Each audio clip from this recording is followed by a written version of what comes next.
Alright, little update on the 49cc. This was that little $15 ChinaDoll I got. Took it off the bike the other day because I wanted to check this case. I was going to do, got another cylinder I was going to put on this, but the bolt pattern doesn't line up anywhere near as good as it does on the 6680 case. I got a couple of those MZ cases. I bought them separately about a week or so apart. The first one I got, kind of actually really rough. I was surprised. I heard a lot of different people on the internet bragging about them in this sale, and it was kind of rough, but I figured, you know, if it's 20 bucks, it's 20 bucks. But I went ahead and ordered a second one about a week later, and it came in, and the second one's actually really nice. The first one, it doesn't look like they're matching halves, but the second one I got's really nice. I'll eventually show them. I'm just using the box to keep this in it, though.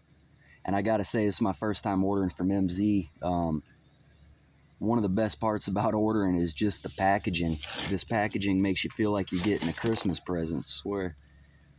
But yeah, I got a couple cases. I got that exhaust, the scooter exhaust. I got 12-volt magnet, 38mm crank,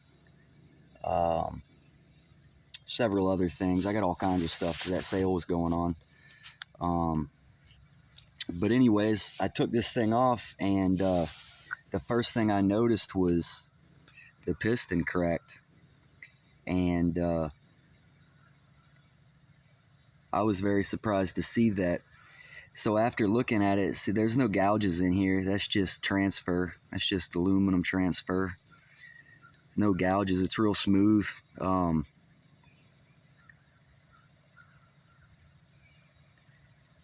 And so what ended up happening is I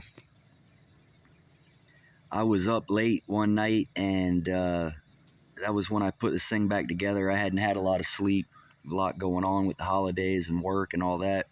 And I ended up putting the piston in backwards. I had the pins facing the exhaust side, and this brake is the same exact color as the top of the piston, so that tells me it was running like this the whole time, because I only ran this thing for, you know, maybe 20 miles.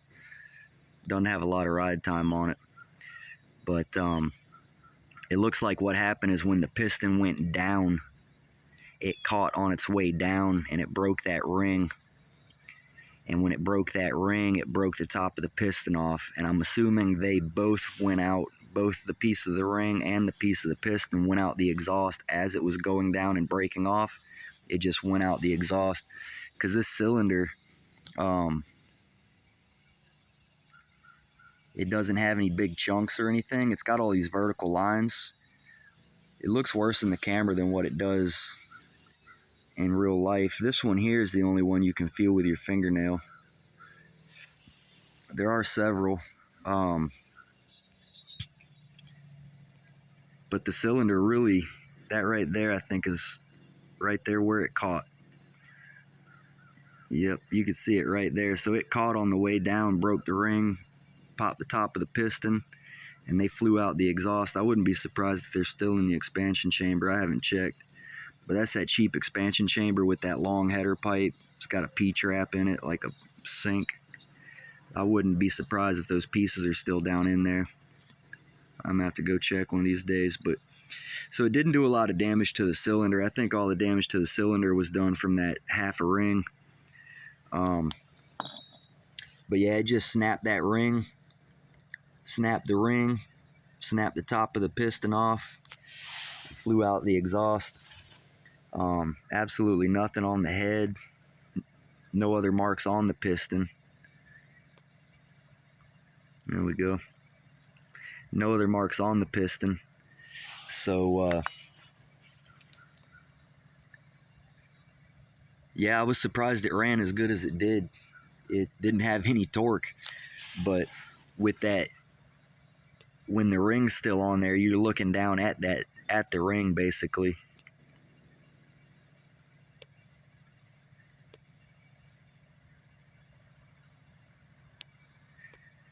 Camera doesn't want to focus now, but anyways, yeah, it was, there we go. When you're looking down at it, that's the ring lane right there. Ring land. And so you could see the piece right about here on this corner. This scratches from where I was taking the rings off, but you could see, I believe it was on one of these corners anyways, you could see a piece of the ring, and you're just looking down at it. So yeah, it caught there on that exhaust port, pop. Came out, flew out the exhaust, probably the very first time I turned it over, probably before it ever even crunk up. Because it had been burning like that for all that to be the same color. So I'm surprised that thing ran as good as it did. But like I said, I took this off the bike because I wanted to try this case. I wanted to use this case for a motor motor build I want to do. I got a cheap Chinese cylinder, little 49cc, 50cc cylinder, but it's a chainsaw cylinder, trimmer cylinder, whatever. And but the bolt pattern isn't close on this case. I figured this being a 59cc, and the cylinder's relatively about the same size as this 49cc without the head. You know, so it's a tiny little motor. It's a small block, but this is me getting into the motor building process and learning how it goes and getting everything set up and right with it, so making it work. So I'm starting small, see what kind of power I can produce. I don't have a bike built for speed anyways, not speed like that, but yeah, I figured I'd throw this on there and show what happens when you put your piston in backwards. Definitely make sure I'd check next time. I was half awake when I put this thing together and fired it up.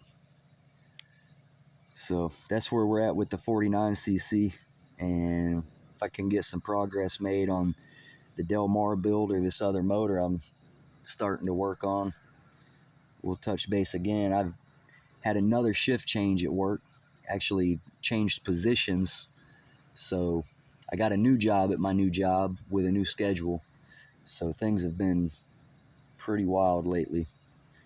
But I'm hoping within the next week or so I can start acclimating my time a little bit better and get back into a normal pattern, start working on stuff again. Anyways, don't put your piston in backwards.